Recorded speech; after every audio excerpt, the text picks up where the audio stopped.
Engineering हो या खगोल विज्ञान यानी एस्ट्रोनॉमी, इन सब में एक चीज़ कॉमन है। इन सभी की नींव एक बहुत ही शक्तिशाली गणितीय टूल पर टिकी है, ट्रिग्नोमेट्री, जो हमारी दुनिया को मापने का विज्ञान है। एक सदी से भी पहले कहा गया था कि गणित में शायद ही कोई ऐसी चीज़ है जो ट्रिग्नोमेट्री जितनी ज़रूरी हो। ये तो भाई एक बहुत बड़ा दावा है। तो चलिए जानते हैं कि आखिर ये त्रिभुजों यानी ट्रायंगल्स की पढ़ाई इतनी ज़्यादा महत्वपूर्ण क्यों है। इसकी अहमियत को असल में समझने के लिए चलिए कुछ ऐसी पहेलियों पर गौर करते हैं जिन्हें सिर्फ एक मेजरिंग टेप से सुलझाना लगभग नामुमकिन सा लगता है। जरा सोचिए, हम कुतुब मीनार जैसे किसी बहुत ऊंचे टावर के पास खड़े हैं। क्या कोई ऐसा तरीका है कि इस पर बिना चढ़े इसकी एकदम सटीक ऊंचाई का पता लगाया जा सके? या इसके बारे में सोचिए, हम एक नदी के किनारे खड़े हैं और इसकी चौड़ाई जाननी है, लेकिन इसे पार नहीं कर सकते। ये कैसे होगा? ये कुछ ऐसी चुनौतियां थीं जिन्होंने सदियों तक बड़े बड़े विचारकों को भी उलझाए रखा, और इसका समाधान, जैसा कि बाद में पता चला, किसी जटिल उपकरण में नहीं था, बल्कि सबसे सरल आकृतियों में से एक त्रिभुज में छिपे एक सीक्रेट कोड में था। उस सीक्रेट कोड उस भाषा का एक नाम है जो हमें इन नामुमकिन दूरियों को मापने की ताकत देती है। इसे त्रिकोणमिति यानी ट्रिग्नोमेट्री कहते हैं। इसका नाम इसके ग्रीक मूल से आया है, जिसका सीधा सा मतलब है तीन भुजा माप।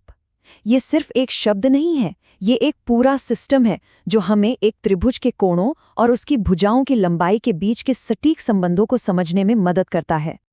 और इस शक्तिशाली भाषा को खोलने की चाबी एक खास तरह का त्रिभुज है, समकोण त्रिभुज यानी राइट एंगल्ड ट्रायंगल।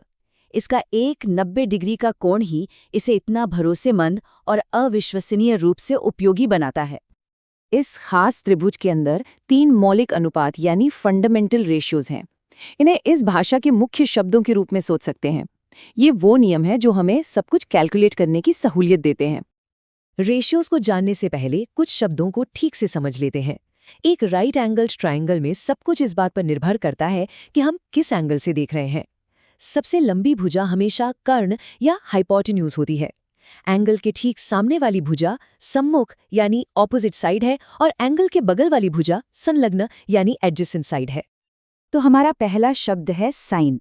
ये बस ऑपोजिट साइड की लंबाई और हाइपोटेन्यूज की लंबाई का रेशियो है। ये हमें बताता है कि किसी दिए गए एंगल के लिए ऑपोजिट साइड हाइपोटेन्यूज की तुलना में कितनी लंबी है। अगला है कोसाइन। ये एडजेसेंट साइड और हाइपोटेन्यूज के बीच का रेशियो है।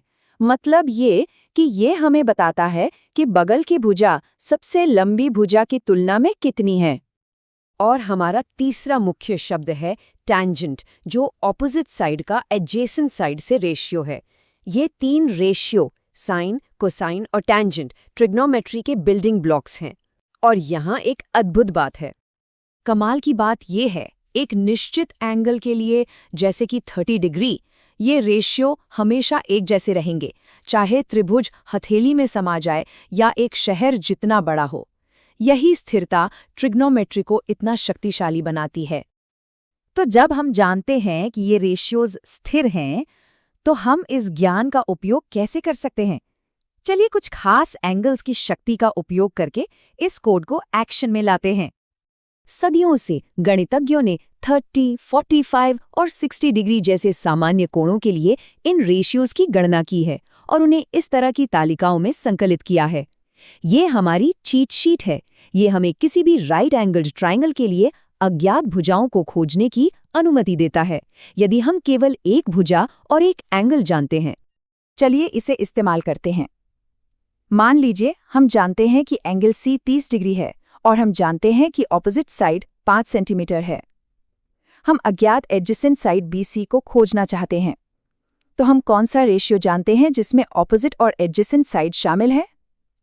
टेंजेंट। तो हम समीकरण बनाते हैं, tan 30 डिग्री बराबर है 5/BC के। हमारी चीट शीट से हम जानते हैं कि tan 30 डिग्री 1/वर्गमूल 3 है। अब ये सिर्फ अलजेब्रा है और हम BC के लिए हल करते हैं, जिससे हमें 5 गुणा वर्गमूल 3 सेंटीमीटर मिलता है। देखा, बिना मापे एक लंबाई का पता लगा लिया। ये सारी शक्ति पाइथागोरस प्रमेय से आती है, जो हमें बताता है कि एक राइट एंगल ट्रायंगल की भुजाएं कैसे संबंधित हैं और ये संबंध हमें ट्रिग्नोमेट्री के सबसे सुंदर और मौलिक सर्वसमीकाओं में से एक की ओर ले जाता है। और वो ये है, साइन स्क्वायर ए प्लस कॉस स्क्वायर ए हमेशा 1 के बराबर होता है। इससे कोई फर्क नहीं पड़ता कि एंगल क्या है, ये संबंध हमेशा सच होता है। ये ट्रिग्नोमेट्री का एक आधार है जो साइन और कोसाइन को एक सुंदर अटूट समीकरण में एक साथ जोड़ता है, जैसा कि इस यूनिट सर्कल में देखा गया है। तो जैसा कि अब तक साफ हो गया है, ट्रिग्नोमेट्री सिर्फ पाठ्य पुस्तकों में त्रिभुजों के बारे में नहीं है, ये उन समस्याओं को हल करने के बारे में है जिनका हमने शुरुआत में सामना किया था। टावरों को मापना, नदियों को पार करना और यहाँ तक कि ब्रह्मांड को भी मापना। ये वो अदृश्य गणित है जो हमारी दुनिया को शक्ति प्रदान करता है। इसका उपयोग खगोलविद तारों की दूरी मापने के लिए करते हैं, इंजीनियर सुरक्षित पुल बनाने के लिए करते हैं, और हमारे फोन में जीपीएस को ये बताने के लिए कि हम कहाँ हैं। ये सचमुच हर जगह है। ट्रिग्नोमेट्री ने हमें दुनिया को समझने और उसे आकार देने के लिए एक अविश्वसनीय रूप से शक्तिशाली भाषा दी है। तो सवाल ये उठता है कि इस गणित के साथ अब आगे क्या मापा जाएगा?